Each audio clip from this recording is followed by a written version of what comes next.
यश गाथा छे महर्षि गुरुकुलनी सौने हमारा प्रणाम। मात पिताना सपना अमे होशे करशु सा।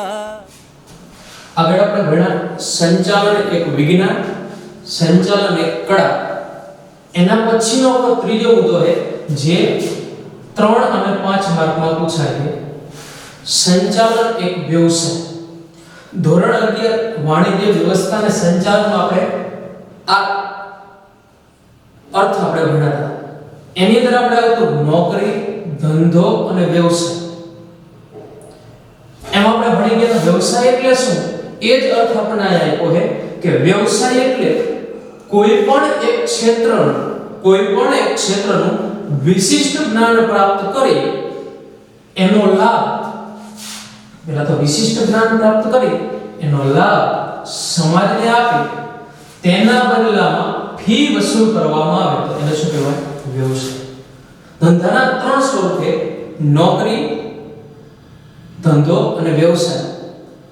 એમાં નોકરી હોય તો એના આપણને પગાર મળે, ધંધો હોય તો નફો મળે અને વ્યવસાયમાં શું મળે, ફી।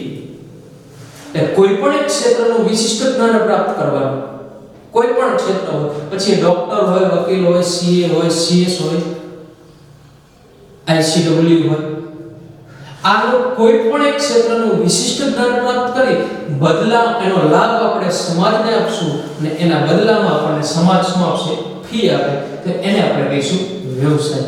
એના ઉદાહરણ પૂછાય તો સીએ, સીએસ, ડોક્ટર, વકીલ વગેરે એના ઉદાહરણ આપે। હવે આપણો પ્રશ્ન શું છે કે સંચાલન છે એ એક વ્યવસાય જેવો છે। સંચાલન એ વ્યવસાયનું ઉદાહરણ। વ્યવસાયના જે જુદા જુદા સ્વરૂપે સીએ, સીએસ, ડોક્ટર, વકીલ એની જેમ જ સંચાલન પણ એની એક શાખા છે। એટલે કે વ્યવસાયમાં તમને જેવા લક્ષણો જોવા મળે છે એવા જ લક્ષણો સંચાલનમાં પણ જોવા મળે,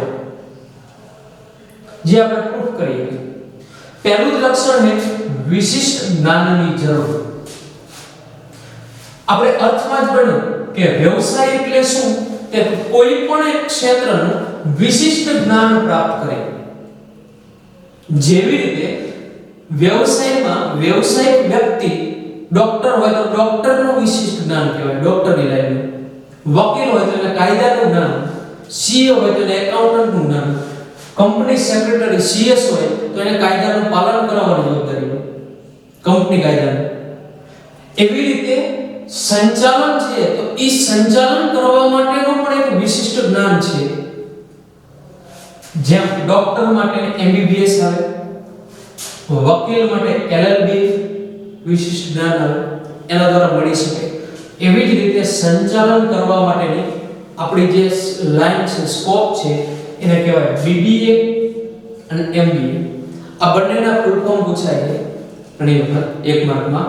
બીબીએ મતલબ બેચલર ઓફ બિઝનેસ એડમિનિસ્ટ્રેશન અને એમબીએ મતલબ માસ્ટર ઓફ બિઝનેસ એડમિનિસ્ટ્રેશન।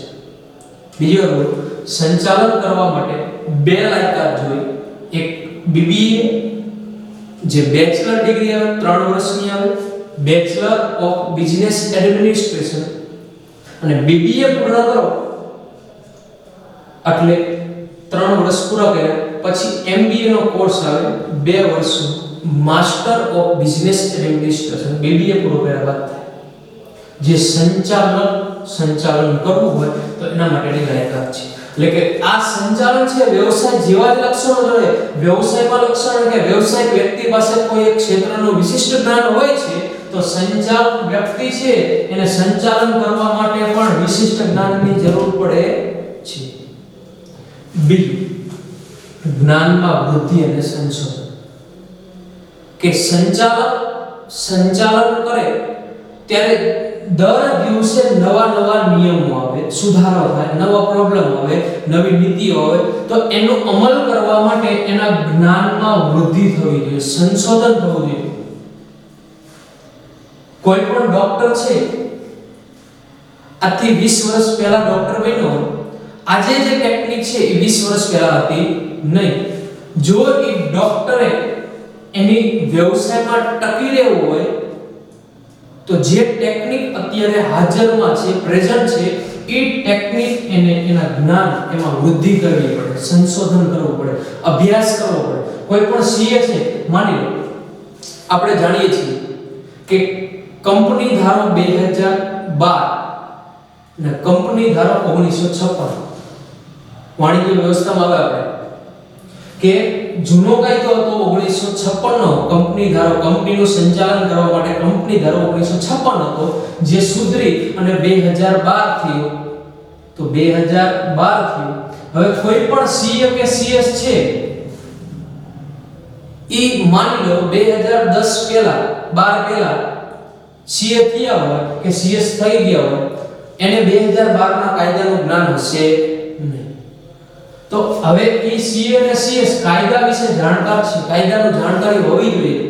ઈ એના ગ્રાહકોને, એના અસીલને એમ ન કહી શકે કે મને 2012 નો કાયદો નથી આવડતો. એટલે એટલા માટે કોઈ પણ સંચાલકે પણ સંચાલન કરવું હોય તો મારા જ્ઞાનમાં વૃદ્ધિ અને સંશોધન કરતા રહેવું જોઈએ. વ્યવસાયિક વ્યક્તિ પણ સંચાલન જ્ઞાનમાં વૃદ્ધિ કરે, સંશોધન કરે, જાણે, શીખે. એવી જ રીતે સંચાલક પણ જ્ઞાનમાં વૃદ્ધિ કરશે, વધારો કરશે, સંશોધન કરશે. આગળ વ્યવસાયિક મંડળ. દરેક વ્યવસાયિક વ્યક્તિઓ છે એ વ્યવસાયિક વ્યક્તિઓને પોતાનું મંડળ હોય. દાખલા તરીકે ડોક્ટર છે તો ઇન્ડિયન મેડિકલ એસોસિએશન, જે ડોક્ટરનો વકીલ એસોસિએશન છે, એનું ગ્રુપ છે, એનું મંડળ, વ્યવસાયિક મંડળ. એના મંડળનું હેન્ડલિંગ એના દ્વારા થાય, ડોક્ટરોનું હેન્ડલિંગ એના દ્વારા. વકીલોનું CA, chartered accountant association of India, જે શું કામ કરે તો આખા ભારતની અંદર જેટલા પણ સીએ છે એના સભ્ય હોય અને એને એ લોકો સીએ બધા એ ચાર્ટર્ડ એકાઉન્ટન્ટ એસોસિએશનની સૂચના મુજબ કામ કરે. એવી જ રીતે જે સંચાલન છે કે જેને બીબીએ અને એમબીએ ની ડિગ્રી મેળવી છે, એને પણ પોતાનું વ્યવસાયિક મંડળ હોય છે અને એનું સંચાલન કરવામાં આવે છે આઈઆઈએમ, જેનું પૂરું નામ થાય ઇન્ડિયન ઇન્સ્ટિટ્યૂટ ઓફ મેનેજમેન્ટ, જે આખા ભારતની અંદર આ સંચાલનનું જ્ઞાન વિસ્તાર કરવાનું કામ કરે, લોકોને માહિતી પહોંચાડે અને એના નવા સંશોધનો આવે એ સંશોધનો લોકો સુધી પહોંચાડવાનું કામ કરે છે. અને વ્યવસાયિક મંડળ એક માર્કમાં પૂછાય ફૂલ ફોર્મમાં ઘણી વખત કે આઈઆઈએમ નું પૂરું નામ શું, તો કે ઇન્ડિયન ઇન્સ્ટિટ્યૂટ ઓફ મેનેજમેન્ટ. એક વસ્તુ છે કે કોઈ પણ ફૂલ ફોર્મ પૂછાય ગુજરાતીમાં લખી શકાય, પણ ગુજરાતીમાં અંગ્રેજી ઉચ્ચારણ સાથે લખવું, શુદ્ધ ગુજરાતીમાં ન લખી શકાય. ઇન્ડિયન ઇન્સ્ટિટ્યૂટ ઓફ મેનેજમેન્ટ તો ઇન્ડિયન આવી રીતે લખાય, ભારત એવી રીતે લખાય. આગળ છે આચાર સંહિતા. પહેલા તો આચાર સંહિતા એટલે શું, તો શુદ્ધ ભાષામાં આપણે કહીએ આચાર સંહિતા મતલબ નિયમો, એનું પાલન કરવું પડે. કોઈ પણ વ્યવસાયિક વ્યક્તિ છે એ વ્યવસાયિક વ્યક્તિએ જે નિયમો, એનો મંડળ હોય, એ મંડળે જે નિયમો બનાવ્યા હોય એ નિયમોનું એને હંમેશા પાલન કરવું પડે. આપણે આગલા મુદ્દામાં જ ભણ્યા, કોઈ પણ વ્યવસાયિક મંડળ છે એ એના મંડળમાં ચાર્ટર્ડ એકાઉન્ટન્ટ ઓફ એસોસિએશન, માની લો ભારતની અંદર 1,30,000 સીએ છે તો એ 1,30,000 વ્યક્તિઓ એના સભ્ય છે એ મંડળના. હવે જે આ મંડળ છે એ જેમ કહેશે એમ લોકો કરશે. એ મંડળે નક્કી કરેલ ધારા ધોરણો મુજબ એને કામ કરવું પડે. એટલે એની આચાર સંહિતા, એના જે નિયમો છે એનું પાલન કરવું પડે. એવી જ રીતે સંચાલક વ્યક્તિઓ છે એ સંચાલકને પણ પોતાનું સંચાલન મંડળ હોય, એને કહેવાય બોર્ડ ઓફ ડિરેક્ટર કહીએ આપણે. જેના નિયમો બહાર પડે એનું ફરજિયાતપણે પાલન કરવું પડે. એના પછીનો મુદ્દો આપણો નૈતિક જવાબદારી. કોઈ પણ વ્યવસાયિક વ્યક્તિ પોતાના અસીલ મતલબ પોતાના ગ્રાહક, એની માહિતી કોઈ અન્ય વ્યક્તિને આપી શકે નહીં. ડોક્ટર, માની લો આપણો કોઈ ફેમિલી ડોક્ટર હોય તો આપણી તમામ વિગત આપણી શારીરિક કોઈ પણ પ્રવૃત્તિ છે, આપણામાં કયો રોગ છે, કેટલી ટકાવારી છે લોહીની, એ તમામ વિગત એ ડોક્ટર પાસે હોય, એ જાણતો હોય. એવી જ રીતે સીએ છે એ ધંધાનો ડોક્ટર કહેવાય. કોઈ વ્યક્તિ કંપનીનો સંચાલક, કંપનીનો મેનેજર સીએ પાસે જઈને કીધું કે મારે તમારા હિસાબ લખી દો, એટલે સીએ તમામ વિગત જાણતો હોય. કાચો માલ ક્યાંથી આવે, કોને વેચવામાં આવે છે, કેટલા નાણાં થયા, કેટલો નફો થયો, શું થયો, આ તમામ વિશેની માહિતગાર હોય સીએ. હવે જો એ માહિતી સામેવાળા હરેક વ્યક્તિને આપી દે તો એટલા માટે કીધું કે નૈતિક જવાબદારી છે, વ્યવસાયિક વ્યક્તિ પોતાના વ્યવસાય પ્રત્યે નિષ્ઠાવાન રહેવો જોઈએ. સંચાલક પણ પોતાના સંચાલન પ્રત્યે નિષ્ઠાવાન કે કોઈ પણ વ્યવસાયિક વ્યક્તિ છે, સીએ, સીએસ, ડોક્ટર પોતાના અસલની, પોતાના ગ્રાહકની માહિતી કોઈ અન્ય ત્રાહિત પક્ષકારને વેચી શકે નહીં, નહીતર વ્યવસાયિક મંડળ એ વ્યક્તિની જે ડિગ્રી, જે લાયકાત હોય એ કેન્સલ કરાવે, એ પાછી લે. એટલે એની નૈતિક જવાબદારી બને કે પોતાના વ્યવસાય પ્રત્યે શું રહેવું જોઈએ, નિષ્ઠા. જે લક્ષણો વ્યવસાયમાં જોવા મળે છે એ જ લક્ષણો આપણને ક્યાં જોવા મળે છે, સંચાલનમાં. એટલા માટે આપણે કહી શકીએ કે સંચાલન એક શું છે, વ્યવસાય છે. કયા કયા લક્ષણ જોવા મળે છે, વિશિષ્ટ જ્ઞાનની જરૂર. બીજું લક્ષણ, જ્ઞાનમાં વૃદ્ધિ અને સંશોધન. ત્રીજું લક્ષણ, વ્યવસાયિક મંડળ, આચાર સંહિતાનું પાલન અને નૈતિક જવાબદારી. ખાસ યાદ રાખવાનું, ફૂલ ફોર્મ બીબીએ અને એમબીએ ના પૂછાય. Bachelor of business administration, MBA નો માસ્ટર ઓફ બિઝનેસ એડમિનિસ્ટ્રેશન અને IIM Indian institute of management. આપણે જોયું સંચાલન કરવું હોય તો સંચાલનનો અર્થ, લક્ષણો ભણ્યા, એનાથી શું ફાયદો થાય એ જાણ્યું. હવે આપણે જાણવાનું છે સંચાલન ધંધાકીય એકમોમાં કેવી રીતે થાય, કોણ કરે. તો સંચાલન કરવા માટે જો આ પ્રશ્ન છે બહુ લેન્ધી, 3 અને 5 માર્કનું ઘણું બધું પૂછાય, સપાટીઓ અલગ અલગ એને વિસ્તૃત પૂછાય. એટલે મોસ્ટ ઓફ સંચાલનની જે સપાટીઓ છે એ ઘણી બધી. દરેક ધંધાકીય એકમ પોતાની અનુકૂળતા અનુસાર સંચાલનની સપાટીઓ નક્કી કરે. કોઈ ધંધાકીય એકમ 2 સપાટી નક્કી કરી શકે, કોઈ 3, કોઈ 5, કોઈ 10 સપાટી નક્કી કરે. એના માટે કોઈ સિદ્ધાંત નથી કે આટલી જ સપાટી રાખવી. સંચાલનની સપાટી જેટલી આપણને અનુકૂળતા હોય, આપણને મતલબ ધંધાકીય એકમને અનુકૂળતા હોય, સંચાલકને અનુકૂળતા હોય એટલી નક્કી કરી શકે. પણ મોસ્ટ ઓફ સંચાલનની 3 સપાટી હોય, જેને આપણે ઉચ્ચ સપાટી, મધ્ય સપાટી અને તળ સપાટી તરીકે ઓળખીએ છીએ. આ સંચાલનની સપાટી એક્ઝામની અંદર જો આકૃતિ પૂછાય તો 2 માર્કમાં પૂછાય કે સંચાલનની સપાટીઓ દર્શાવતી આકૃતિ દો, 2 માર્કમાં પૂછાય. અને જે સપાટી છે 3 ઉચ્ચ સપાટી 3 માર્કમાં પૂછાય, મધ્ય સપાટી 3 માર્કમાં પૂછાય અને તળ સપાટી પૂછાય. આ પ્રશ્ન બહુ મહત્વનો. કેમ કે આમાંથી કોઈ પણ એક પ્રશ્ન હોય, 4 પ્રશ્નો છે ટોટલ, આપણે 4 માંથી કોઈ એક કા 2 માર્કનો કા 3 માર્કનો ફરજિયાત બોર્ડમાં પૂછાય. એટલે મહત્વ અને થોડો લેન્ધી પ્રશ્ન છે, ઈઝી છે સમજવાનો. હવે જોઈએ આપણે સંચાલનની સપાટી. સંચાલનની સપાટીનો આકાર પિરામિડ જેવો છે, ખાસ યાદ રાખો.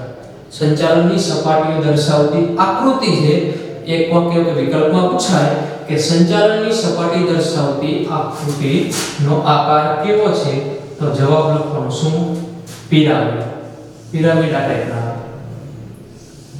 એની અંદર ટોટલ 3 સપાટી છે. જે નીચેની સપાટી છે, સૌથી નીચે, એને આપણે કઈ સપાટી તરીકે ઓળખીએ, તળ સપાટી. મધ્યમાં આવે મધ્ય સપાટી અને સૌથી ઉપર આવશે એમાં ઉચ્ચ સપાટી.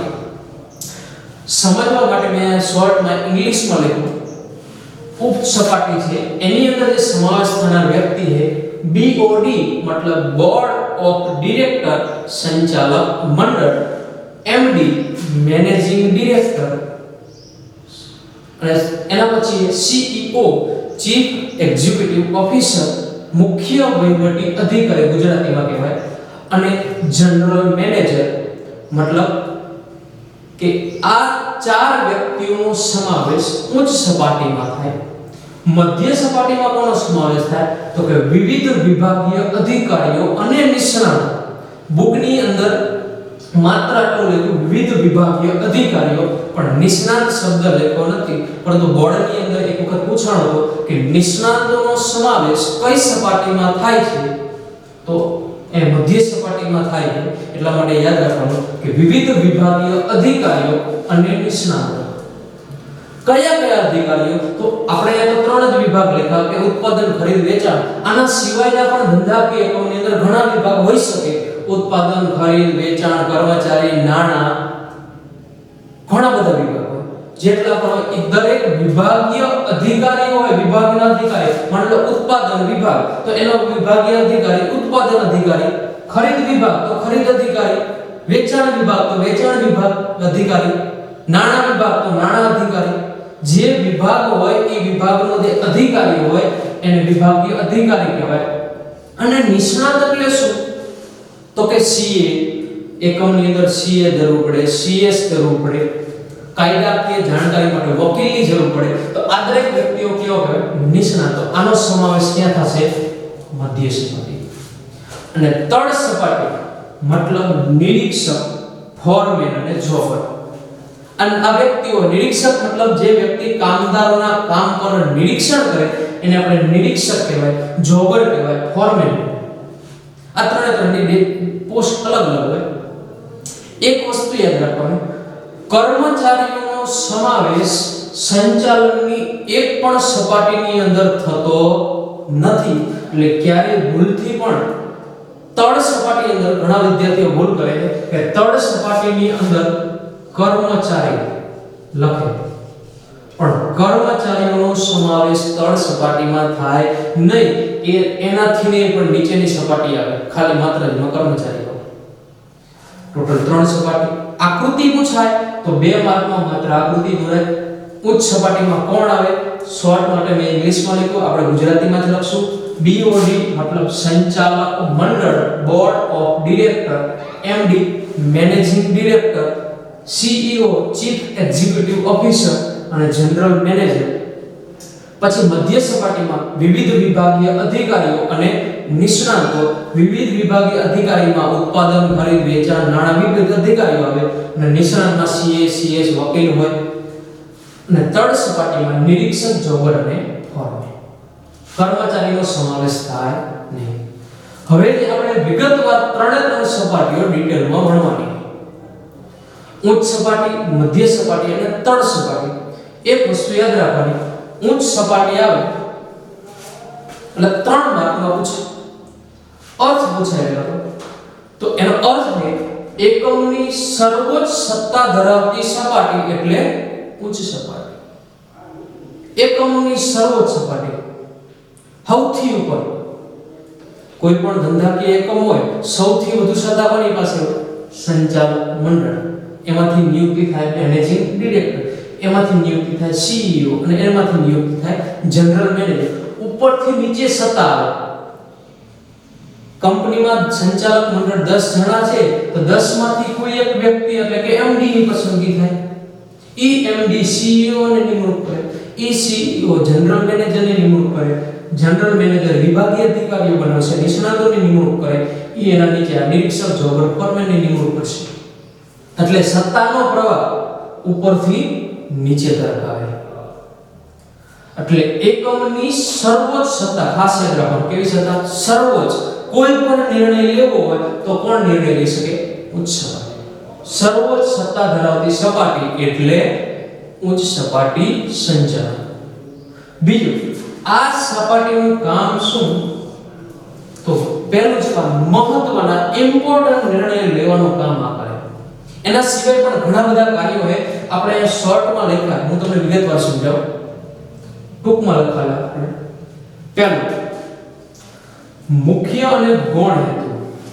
તમે ધોરણ 11 ની અંદર આવેદન પત્રની 6 કલમ ભણ્યા, એમાં એક કલમ આવતી હેતુની કલમ. ઈ હેતુની કલમની અંદર આપણે એવું ભણ્યા કે કોઈ પણ કંપની ની સ્થાપના થાય ત્યારે આવેદન પત્ર બનાવવામાં આવે. એ આવેદન પત્ર બનાવતી વખતે કંપની કયા હેતુથી, ધંધો કયા હેતુથી તમે સ્થાપો છો એનો હેતુ તમારે નક્કી કરવો પડે, જણાવવો પડે સ્થાપના થયા પહેલા. એટલે આ હેતુ નક્કી કરવાનું કામ કોણ કરશે? ઉચ્ચ સપાટી. બરાબર.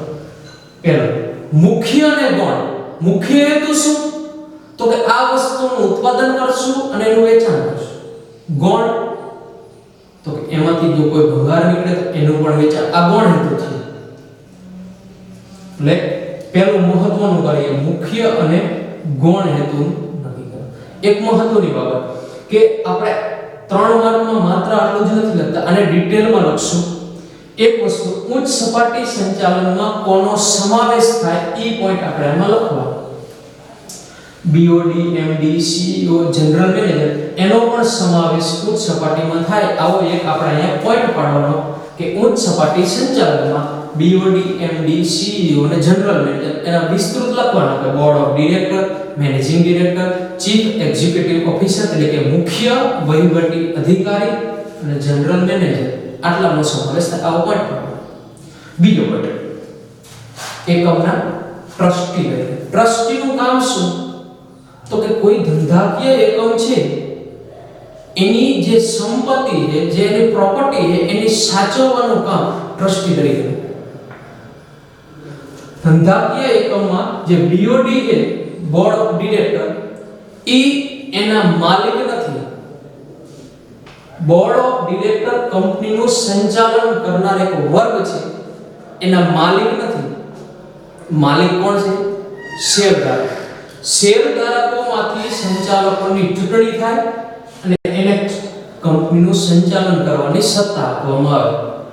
એટલે આ BOD ને શેરધારકોએ ટ્રસ્ટી તરીકે નિયુક્ત કર્યા, માલિક તરીકે નથી નિયુક્ત કર્યા કે તમે કંપનીમાં જાઓ, કંપનીનું સંચાલન કરો, કંપનીની મિલકતોની સાચવણી કરો, એમાં વૃદ્ધિ થાય એવો કામ એટલે કે ટ્રસ્ટી તરીકેનું કાર્ય. આગળ CEO અને જનરલ મેનેજરની નિમણૂક કરવી. આ બે વ્યક્તિ છે, CEO અને જનરલ મેનેજર, એ પગારદાર કર્મચારી ગણાય. BOD અને MD એની નિયુક્તિ કરે શેરધારકો. BOD ની નિયુક્તિ શેરધારકો કરે અને BOD ની બોર્ડ ઓફ ડિરેક્ટરની નિયુક્તિ કરે. 10 જણા હોય તો એમાંથી બધા વ્યક્તિઓ દરરોજ કામ કરવા આવી શકે નહીં. એટલા માટે એમાંથી કોઈ એક વ્યક્તિની પસંદગી કરે કે તારે ડેઈલીનો વહીવટ કરવો, એને કહેવાય MD. માની લો રિલાયન્સ કંપની, એની 10 જણાની ટીમ છે બોર્ડ ઓફ ડિરેક્ટર, પણ મુકેશ અંબાણી, અનિલ અંબાણી જે પણ જે પાર્ટ હોય, હવે એ વ્યક્તિ એનો MD છે. એ 10 વ્યક્તિઓ દરરોજ આવી શકે નહીં, એટલે એને એક વ્યક્તિએ નિયુક્ત કરી કે MD તરીકે તમે અહીં આવી શકો, કામ કરો. એટલે CEO અને જનરલ મેનેજર બહુ મહત્વની પોસ્ટ છે. ચીફ એક્ઝિક્યુટિવ ઓફિસર ધંધાકીય એકમનો સંપૂર્ણ વહીવટ આના અંદરમાં થાય. CEO જેને આપણે ગુજરાતીમાં કહેવાય મુખ્ય વહીવટી અધિકારી. આ વ્યક્તિ જનરલ મેનેજર હોય તો એની નિમણૂક કરવાનું કામ કોણ કરશે? ઉચ્ચ સપાટી બોર્ડ ઓફ ડિરેક્ટર અને જનરલ મેનેજિંગ ડિરેક્ટર. આગળ અંદાજપત્ર આપણે ભણી ગયા. અંદાજપત્ર એટલે શું? ભવિષ્યની આવક અને ખર્ચ દર્શાવતા જે પત્ર હોય એને મંજૂર કરવા. ઉચ્ચ સપાટી શું કરશે કે અત્યારે આપણું વર્ષ હાલે 2020 બરોબર, 21 અને 21 નું વર્ષ ગણાય નાણાકીય વર્ષ. હવે આવતા વર્ષ એટલે કે 2021 અને 22 માં કેવા ખર્ચ થશે, કેવી આવક થશે, કેટલું ઉત્પાદન થશે, કેટલું રોકાણ થશે, આનું જે એક પત્રક બનાવવામાં આવે ખર્ચનું, આવકનું, એને કહેવાય અંદાજપત્ર. આ અંદાજપત્રો બનાવે વિભાગીય અધિકારી, મધ્ય સપાટી, પણ એને મંજૂર કરવાનું કામ કોણ કરશે? ઉચ્ચ સપાટી. એટલે ઉચ્ચ સપાટીનું કામ વિવિધ અંદાજપત્રો મંજૂર કરવા. આગળ કે ધારાકીય જોગવાઈઓનું પાલન કરવું. ધંધાકીય એકમને ઘણા બધા કાયદાઓ લાગુ પડે. દાખલા તરીકે bonus act, provident fund act, companies ધારો 1956 નો લાગતો હોય, ઘણા બધા કાયદાઓ લાગુ પડે. આ દરેક કાયદાનું પાલન થાય એનું પાલન કરવાનું કામ કોણ કરે? ઉચ્ચ સપાટી કરશે. આગળ હે વ્યૂહાત્મક નિર્ણય. મતલબ શું? તો કે એવા નિર્ણયો કે જેની અસર નિર્ણય લીધાના 2 દિવસ 5 દિવસમાં નથી થતી, પણ ખૂબ જ લાંબા ગાળે. કોઈ નિર્ણય લીધો કે આ નિર્ણય લીધો આપણે, તો એની અસર 25 વર્ષ થાય, તો એને નિર્ણય કહેવાય વ્યૂહાત્મક નિર્ણય.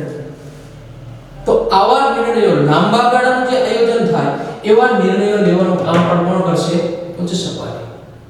દાખલા તરીકે કોઈ એક કંપની બીજી કંપનીને ખરીદે, માની લો 100 કરોડ રૂપિયા દઈ અને એક કંપની ખરીદી, તો બીજા જ દિવસે 100 કરોડનું વળતર આપણને મળતું નથી, પણ એ ખરીદી વખતે નિર્ણય લેવાનો એનાથી શું ફાયદો થયો? તો કે આટલો નફો થશે, આટલો નુકસાન થશે. આ જે નુકસાન કરે છે 2 વર્ષ 3 વર્ષ 5 વર્ષ પછી એનું આપણે સંચાલન સારું કરશું તો નફો નુકસાનમાંથી નફામાં રૂપાંતર થશે, તો આપણને ફાયદો થશે. વ્યૂહાત્મક યોજના, એનું નિર્માણ કરવાનું, એના નિર્ણયો લેવાનું કામ કરશે ઉચ્ચ સપાટી. આગળ યોજનાનું ઘડતર અને અમલીકરણ.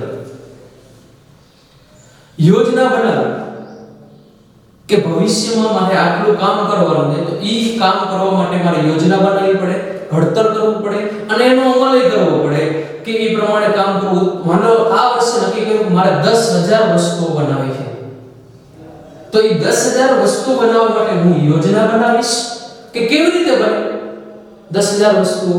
તો કે દર મહિને આટલી બનાવવાની, દર મહિને આટલી આવે તો દર આટલી વસ્તુ બનાવવાની અને એનો અમલ કરવો. મહત્વનું, યોજના બનાવી એટલી મહત્વની નથી જેટલી મહત્વ ઘડતર, એનો અમલ કરવાનો. આપણે યોજના બનાવી કે દરરોજની 100 વસ્તુ બનાવવાની, તો 100 વસ્તુ બનાવવાનું નક્કી થયું, પણ વસ્તુ બનવી જોઈએ, તો યોજનાનું ઘડતર અમલીકરણ મહત્વનું.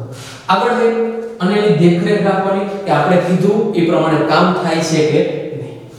આગળ મહત્વનું કાર્ય નફાની વહેંચણી કરવી, ડિવિડન્ડ અને નફાનું પુનર્વહન. કંપનીની અંદર શેરધારકો જે રોકાણ કર્યું છે એના ઉપર કંપની જે વળતર આપે છે એને આપણે શું કહીએ? ડિવિડન્ડ, નફો કહેવાય. ઈ નફાની વહેંચણી કરવી. નફાના 2 ભાગ પડે. એક ડિવિડન્ડ તરીકે આપણે શેરધારકોને આપી અને અમુક ભાગ કંપની વહેંચે નહીં શેરધારકોને, ધંધામાં રાખી મૂકે કે જેથી ભવિષ્યમાં કોઈ બનાવ બને તો એને આપી શકે. દાખલા તરીકે કર્મચારી અકસ્માત ભંડોળ કે કોઈ કર્મચારીનું આકસ્મિક કોઈ ઈજા થઈ, મૃત્યુ પામ્યો, તો એવા સંજોગોમાં આપણી પાસે નફો રાખી મૂક્યો તો એમાંથી આપણે કર્મચારીને આપી શકીએ. આ ધંધામાં રોકાણ કર્યું કહેવાય. એટલે નફાના 2 ભાગ પડે. એક ડિવિડન્ડ જે શેરધારકોને આપી દેવામાં આવે અને બીજો ભાગ જે પુનર્રોકાણ એટલે કે ધંધામાં પાછો રોકવામાં આવે. આ નિર્ણય કે કેટલો નફો વેચવો, કેટલો નફો ધંધામાં રાખી મૂકવો, એ આ નક્કી કરશે કોણ? ઉચ્ચ સપાટી. અને છેલ્લું કાર્ય છે વિવિધ પ્રવૃત્તિઓનો અહેવાલ તૈયાર કરવો કે ઉચ્ચ સપાટી કયા કાર્યો કર્યા, કેવા નિર્ણયો લેવામાં આવ્યા, શું નિર્ણય લીધા, એની શું અસર થઈ, આ તમામ કાર્ય છે એનો અહેવાલ બનાવો. અહેવાલ બનાવ્યા પછી એનો શું કરવાનો? અભ્યાસ. આ હતા ઉચ્ચ સપાટીના કાર્યો. ખાસ વસ્તુ કે ઉચ્ચ સપાટી એટલે શું? તો કે એકમની સર્વોચ્ચ સત્તા ધરાવતી સપાટી એટલે ઉચ્ચ સપાટી. અને એમાં કોનો સમાવેશ થાય? BOD, MD, CEO, general manager અને એ મહત્વના નિર્ણયો. એના પછીની સપાટી મધ્ય સપાટી સંચાલન એટલે શું? મધ્ય સપાટી સંચાલન એટલે ઉચ્ચ સપાટી અને તળ સપાટીને સાંકળતી કડીરૂપ. સાંકળતી મતલબ જોડતી. આપણે આકૃતિમાં જોઈએ તો દેખાય કે ઉચ્ચ સપાટી અને તળ સપાટીને જોડવાનું કામ કોણ કરે? મધ્ય સપાટી. એટલા માટેનો અર્થ બન્યો ઉચ્ચ અને તળ સપાટીને સાંકળતી કડીરૂપ સપાટી મહત્વની સપાટી કહેવાય. જો ઉચ્ચ સપાટી અને તળ સપાટી હોય, મધ્ય સપાટી ન હોય તો ચાલે. એટલા માટે કીધું કે ઉચ્ચ સપાટી અને તળ સપાટીને સાંકળતી કડીરૂપ સપાટી એટલે મધ્ય સપાટી, અને મધ્ય સપાટીને બીજા નામે ઓળખવામાં આવે છે અધિકારીઓની સપાટી. કયા નામે ઓળખવામાં આવે? અધિકારીઓની સપાટી. બીજો એક આપણામાં અત્યારે જ્યારે લક્ષી પ્રશ્ન ત્યારે એમાં લખવાનું કે મધ્ય સપાટીમાં કોનો કોનો સમાવેશ થાય છે, તો કે વિવિધ વિભાગીય અધિકારીઓ અને નિષ્ણાતો. આપણે આ લખવાનું. જો 3 માર્કમાં પૂછાય તો વિવિધ વિભાગીય અધિકારીઓ અને નિષ્ણાતો. અધિકારીઓ તો ખબર છે આપણે, ઉત્પાદન, ખરીદ, વેચાણ. નિષ્ણાતો સીએસ, વકીલ, ડોક્ટર છે. બરાબર. આ મધ્ય સપાટી શું કાર્ય કરે? તો પહેલું જ કાર્ય છે સીઈઓ તરફથી મળેલા હુકમોનું શું કરવાનું? પાલન કરવું. એની પાસેથી સીઈઓ મધ્ય સપાટી જો સત્તા ઉપરથી નીચે આવશે, હુકમ ઉપરથી નીચે આવશે, સીઈઓ જનરલ મેનેજર વિભાગીય અધિકારીઓને હુકમ અને સૂચના આપે અને એ મુજબ એને શું કરવાનું? સૂચનાઓનું પાલન કરવું. બીજો, વિભાગીય અંદાજપત્ર તૈયાર કરવા. પોતાના વિભાગનું, હું ઉત્પાદન વિભાગ સંભાળતો હોય તો ઉત્પાદન વિભાગ આવતા વર્ષે કેટલું ઉત્પાદન કરશે, કેટલો ખર્ચ થશે, કેટલું રોકાણ કરવું પડશે, કેટલા કર્મચારી જોશે, આ તમામનો અંદાજ લગાડવામાં આવે. પોતાના વિભાગ, રોકડ અંદાજપત્ર તો રોકડ વિભાગનું કરશે, ખરીદ વિભાગ હોય તો ખરીદીનો અંદાજ લગાવશે. એટલે પોતાના વિભાગનું અંદાજપત્ર તૈયાર કરવાનું અને કેમ કરવાનું? ઉચ્ચ સપાટી. પછી જે શું કરશે? ઉચ્ચ સપાટી મંજૂર કરશે. આગળ, ધ્યેયની સિદ્ધિ માટે નિયમો અને માળખાની. પોતાના જો આખા ધંધાકીય એકમ માટેના નિયમો આવે તો ક્યાં આવશે? ઉચ્ચ સપાટી. પણ પોતાના વિભાગ માટેના નિયમો છે એ ક્યાં આવે? મધ્ય સપાટી. અમુક નિયમો એવા હોય એ વિભાગ પૂરતા લાગુ પડે. દાખલા તરીકે કામકાજના સમય દરમિયાન મોબાઈલનો ઉપયોગ ન કરવો, આ કારખાના વિભાગમાં લાગુ પડે, ઉત્પાદન વિભાગમાં લાગુ પડે. પણ એડમિનિસ્ટ્રેશન વિભાગ હોય, વહીવટ વિભાગ હોય તો એ મોબાઈલનો ઉપયોગ જરૂરી છે, તો અહીંયા નિયમ ઉપયોગમાં આવે નહીં. એટલા માટે કીધું કે ધ્યેયની સિદ્ધિ માટેના નિયમો અને માળખું. કેવા નિયમ, કેવા સિદ્ધાંત એ કોણ નક્કી કરશે? વિભાગીય અધિકારી, મધ્ય સપાટી. આગળ, વિભાગની કાર્યક્ષમતા વધે, કે પોતાનો વિભાગ સારી રીતે કામ કરે, સારામાં સારું કામ કરે, વધુમાં વધુ કામ કરે એ ધ્યાન રાખો. આગળ, અન્ય વિભાગના કર્મચારીઓ સાથે સતત સંપર્કમાં રહેવું. ખાસ સંપર્ક કરવો મતલબ સંકલન કરવું.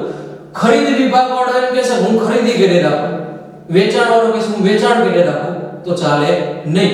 દરેક વિભાગીય અધિકારી અન્ય વિભાગીય અધિકારીઓ સાથે સતત સંપર્કમાં જોઈ ઉત્પાદન કરવા વાળાએ કેટલું ઉત્પાદન કરવું, તો કોને પૂછશે? વેચાણને, કે કેટલું વેચાણ થયું, સ્ટોક છે કે નથી.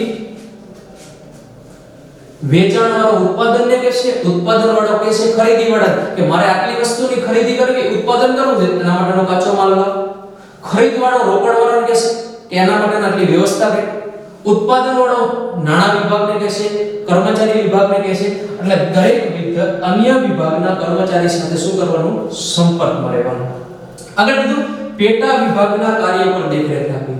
દરેક વિભાગ હોય, માની લો કોઈ પણ ધંધાકીય એકમ છે તો એમાં વહીવટ વિભાગ છે તો વહીવટ વિભાગના બે ભાગ પડે, પેટા ભાગ પડે. વહીવટ વિભાગના બે ભાગ પડે, એક હિસાબ વિભાગ અને એક વહીવટ વિભાગ. આ બે એના શું થયા? પેટા વિભાગ. તો એના કાર્ય પર શું રાખવાનું? દેખરેખ રાખવી. આગળ કીધું ઉચ્ચ સપાટીને નીતિ વિષયક નિર્ણયો લેવામાં મદદરૂપ થવું.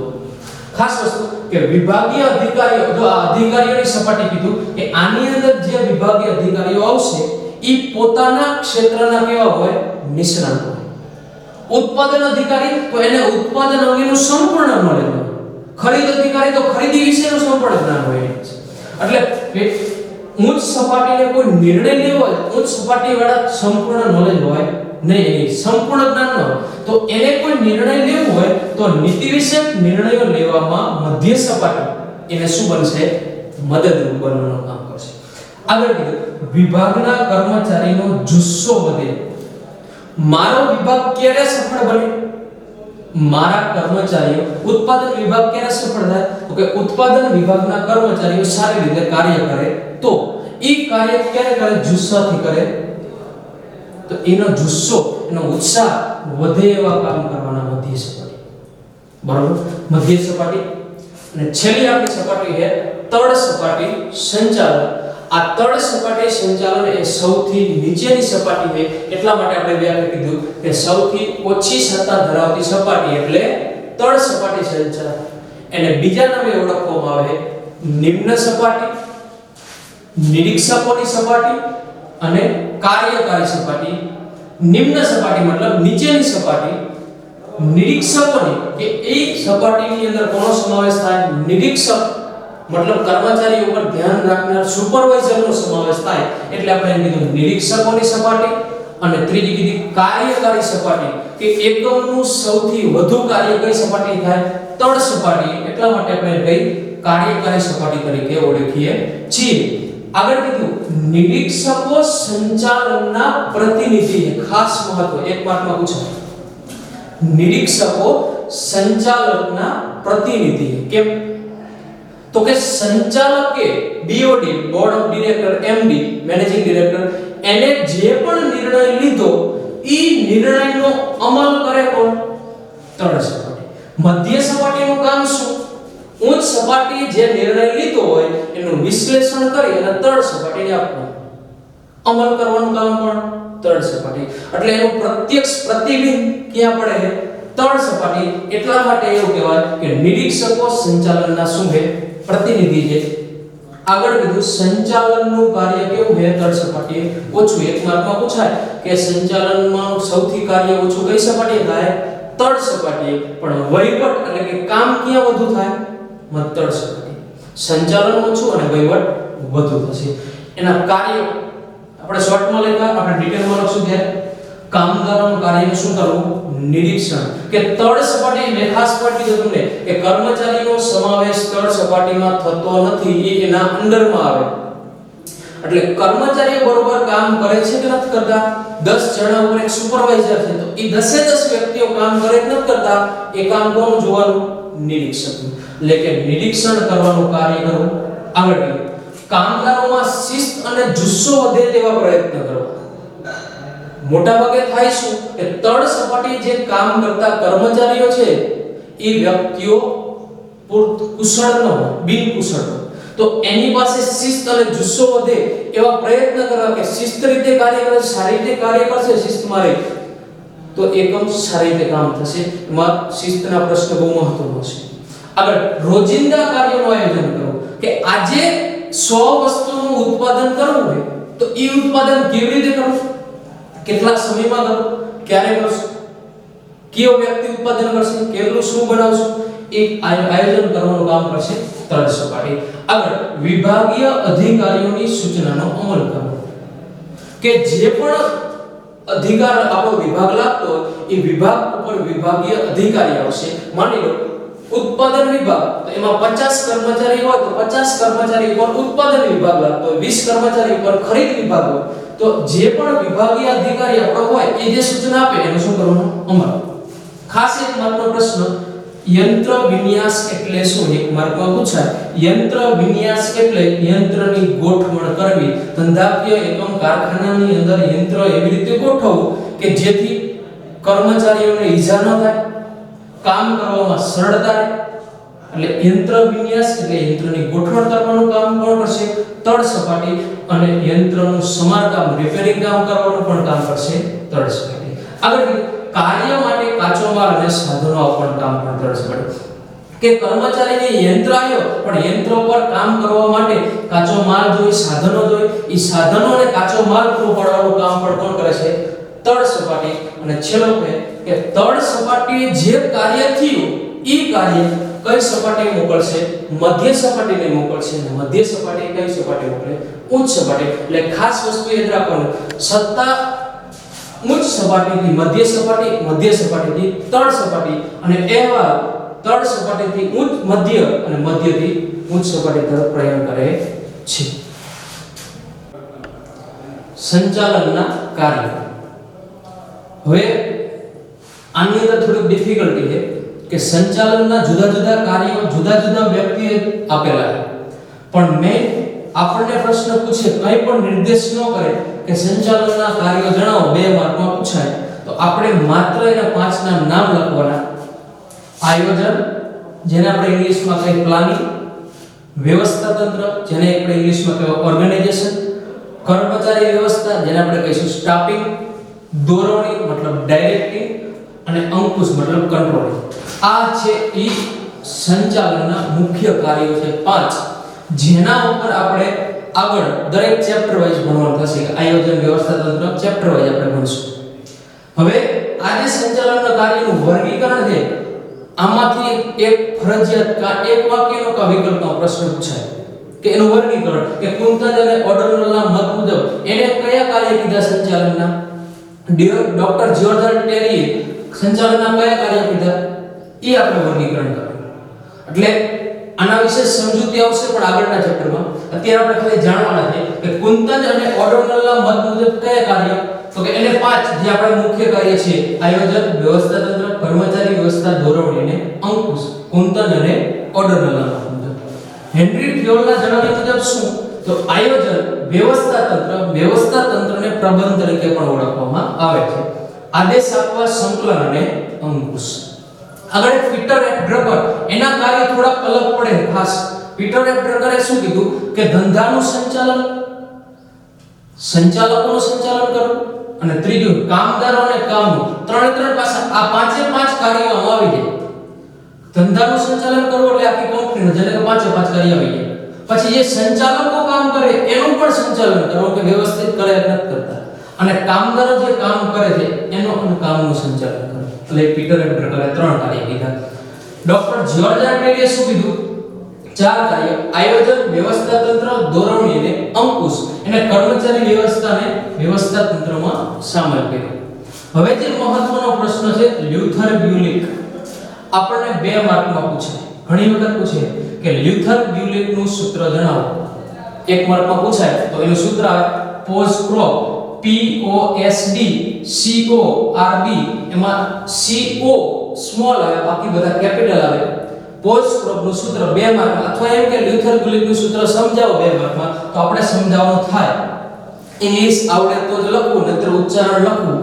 આયોજન મતલબ પ્લાનિંગ એનો P, વ્યવસ્થા તંત્ર મતલબ ઓર્ગેનાઇઝેશન પ્રબંધ, કર્મચારી વ્યવસ્થા મતલબ સ્ટાફિંગ, દોરવણી મતલબ ડાયરેક્ટિંગ, સંકલન મતલબ કોઓર્ડિનેશન, માહિતી પ્રેષણ મતલબ રિપોર્ટિંગ અને અંદાજપત્ર મતલબ બજેટિંગ. આ એના સૂત્રનું વિશ્લેષણ, એને શોર્ટમાં એને પોસ્ક્રોપનું સૂત્ર કહેવાય. લ્યુથર બ્યુલિકે આપેલું છે. બરોબર, 2 માર્કમાં પૂછાય, ખાસ યાદ રાખવાનું. એના સાથે સાથે કાર્ય યાદ રાખવાના. સૌથી સવાયા અમે સૌથી શાનદાર મહર્ષિ ગુરુકુલનો આ સવાયો